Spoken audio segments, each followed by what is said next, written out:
তুই আমাকে কথা দে, তুই ওকে বিয়ে করবি। বাবা উনি আমার ভাইয়ের ওয়াইফ, এটা ইম্পসিবল, সরি বাবা। যদি রাজি না হোস, আমি জয়কে নিয়ে এই বাড়ি থেকে চলে যাবো। আপনি কোনোদিন আমাকে ওয়াইফ হিসেবে মেনে নিতে পারবেন না। আমি একটা মেয়েকে অনেক ভালোবাসি, আমার জীবনে একটা মানুষ থাকার পরেও আমি অন্য আরেকটা মানুষকে বিয়ে করেছি। আমার যে এখন কি করা উচিত এটাই বুঝতে পারছি না।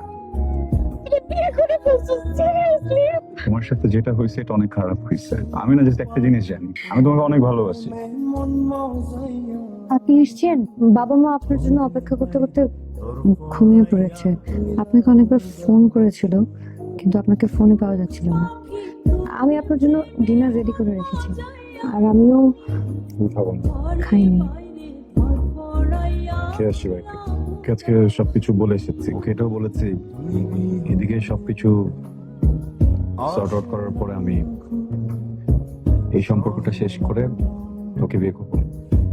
আপনি প্লিজ না